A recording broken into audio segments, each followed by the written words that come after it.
Yusuke Murata is the illustrator of the One-Punch Man manga series, and he's a mangaka who doesn't shy away from drawing fan art of the games that inspire him. As you can imagine, this also applies to manga franchises like Akira Toriyama's Dragon Ball Z, in which he expresses his favorite characters with his own style in the mix. However, fan art like this did get him in trouble though. I'll get to that in a bit. To put the cherry on top, he's also into Western comics. Especially our friendly neighborhood Spider-Man is well visualized in his repertoire. Murata has also been involved in manga adaptations of classic movies like Back to the Future. However, yeah. All in all, his style, enthusiasm, and work ethic can be a teacher to anyone alike. And that's why I'm featuring Yusuke Murata's art career on this Game Art channel. He debuted his professional manga career in '95 at the age of 17. However, at the age of 13 he participated in the Robot Master competition in Mega Man 4.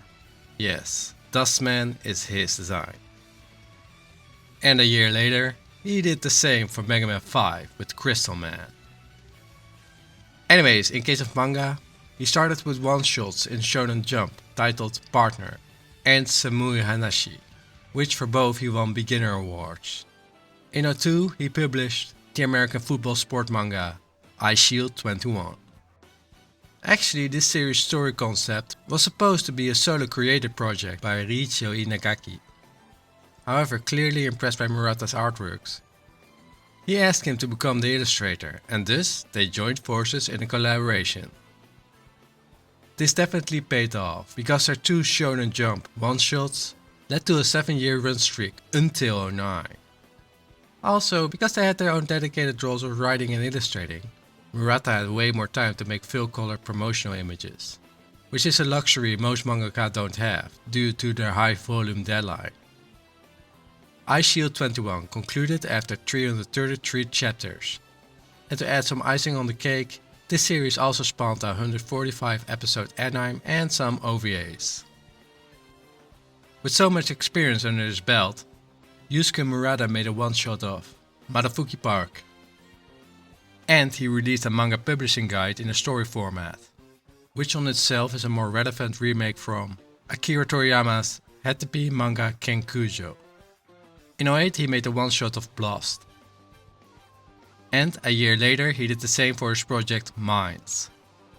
He created the 40th year anniversary poster of the Weekly Shōnen Jump magazine, showing all the popular characters that made them a lot of monies.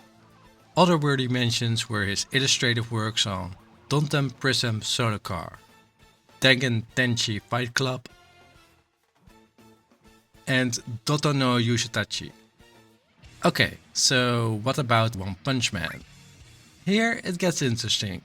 Well, it started as a webcomic by its creator, One, who said that punching is oftentimes pretty useless against life's problems. So he made a character with immense power who struggles with mundane things, such as running short of money. However, Yusuke Murata, who was really sick in '12, was such a big fan of One-Punch Man, and thus reached out for a collaboration with its creator, One. Yusuke commented that around that time, his inner organs were infected, and his skin was full of rash due to hives. And to make it worse, he couldn't breathe well because of inner swellings. He said in an interview, "I was in the hospital when I thought, I guess people die just like that. If I'm going to die, I want to do something I really love to do. I want to draw manga with Mr. One." And so he did. And because of his technical skill and well-established name, the series became an instant success. And of course, it goes without saying, there was also an anime adaptation, OVAs and even games. While One-Punch Man is still active, Murata made a one-shot of Gokiburi Buster and a couple of volumes of manga artist Late Night Snack Laboratory, where he illustrated himself making dishes.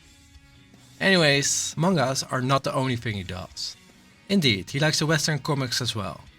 Yusuke did cover art for the Spider-Man comics. Also, he made full-blown illustrations on the Spider-Man movie Far From Home, where he noted that he liked the movie so much that he probably overdid it a bit, which to me only shows his enthusiasm. In addition, he also did the Spider-Verse Japanese cover in '16, Aside that he likes to express his own characters in group pictures, he also illustrates them in other universes, like for example Dragon Ball Z. The cool thing is, he's so immersed into expanding his skills that he gladly accepts challenges in all kinds and forms, even the cancelled Back to the Future manga. Or for example the Power Ranger movie. Also, he likes to draw sketches and illustrations of characters from other mangakas. Again, especially Dragon Ball Z is high on the list. Personally, I think this sketch of Vegeta and Nappa is awesome.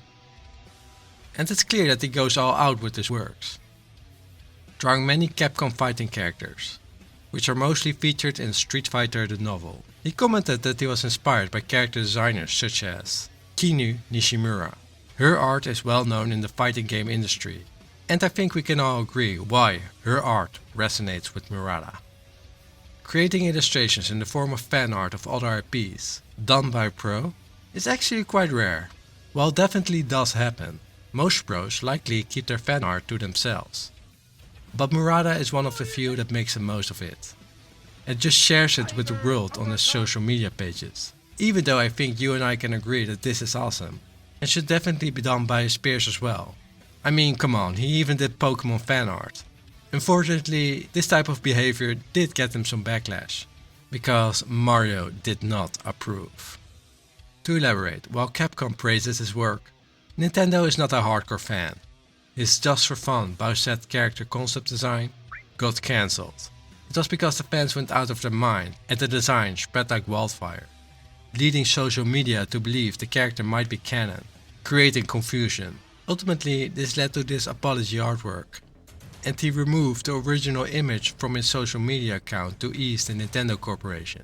It didn't dent his relations though. As for the Switch, he created official game art as a character designer for Buddy Mission Bond, a fictional novel about a police officer who wants to become a hero.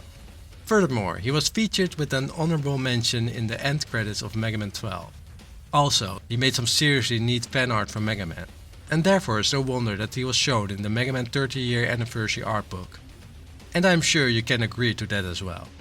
I'm fancy light novel author GP Fuchs, and I must say that Murata's line art is excellent, and his full-blown illustrations show the enthusiasm, energy and emotion to a level that is up there with the best of the best.